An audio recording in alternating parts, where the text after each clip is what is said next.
मेरे प्रिय बच्चों, सुप्रभात। मैं doctor Vibhuti Bhushan SNS RKS college Saharsa अपने इस व्याख्यान में आप लोगों का स्वागत करता है।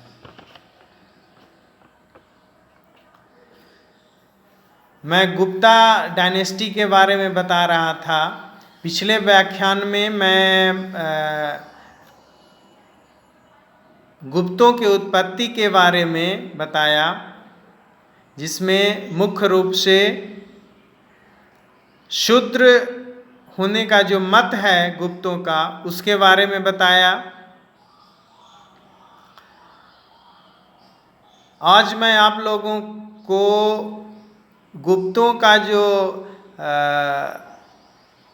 वैश्य होने का मत है उसके बारे में बताऊंगा। इसमें रोमिला थापर, एस अल्टेकर और आर.एस. शर्मा जैसे लोग गुप्तों को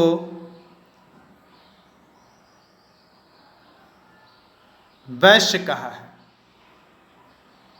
और उसके प्रमाण में एक विष्णु पुराण का श्लोक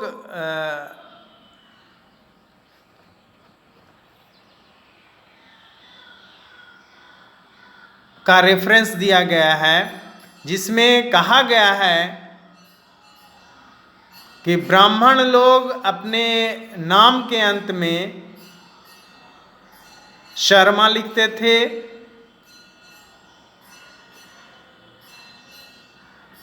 क्षत्रिय लोग वर्मा लिखते थे,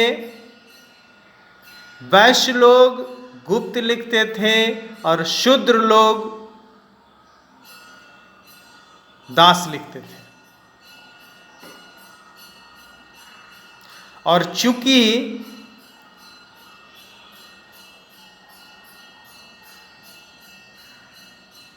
गुप्त अपने नाम के साथ, नाम के अंत में गुप्त लिखा करते थे, इसलिए गुप्त वंश वैश्य था।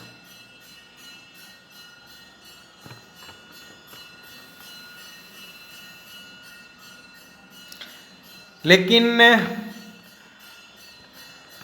इसके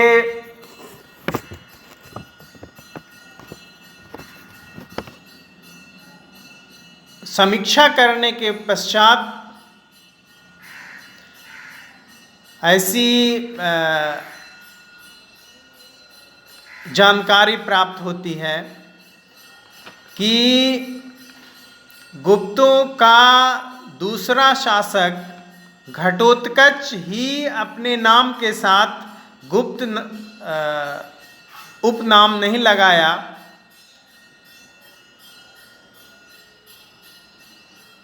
ये गुप्त जो उपनाम है, ये गुप्तों के आदि पुरुष, उसके जो गुप्त वंश के संस्थापक थे, उनका नाम था, और उन्हीं के नाम को आगे बढ़ाने के लिए गुप्तों का पहला राजा हुआ चंद्रगुप्त, जो अपने नाम के साथ गुप्त शब्द का प्रयोग किया। इतिहास में बहुत सारे ऐसे लोग हुए हैं जो अपने नाम के साथ गुप्त शब्द का प्रयोग किया है, जिसमें सर्वप्रथम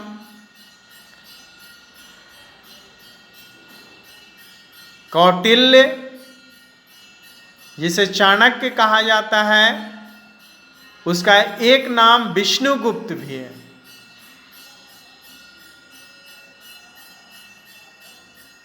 और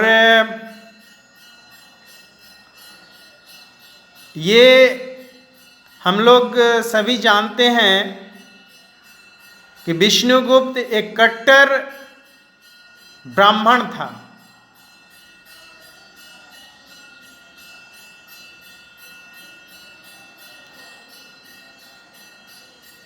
जिसने अर्थशास्त्र की रचना की थी, मौर्यकालीन शासक था,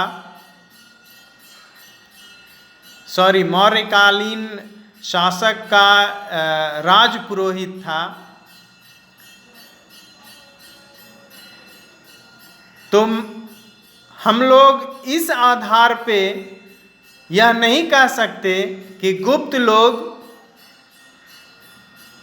वैश्य थे।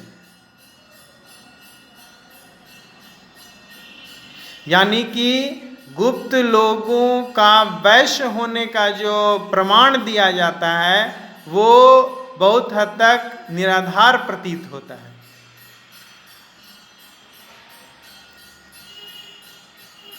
अतः गुप्तों को वैश्य नहीं कहा जा सकता।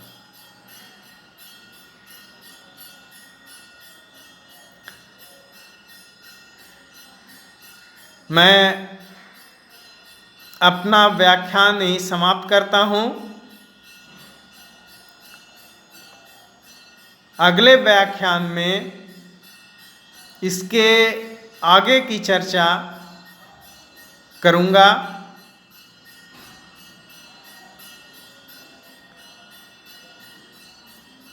मुझे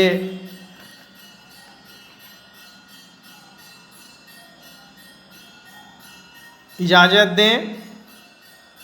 नमस्कार।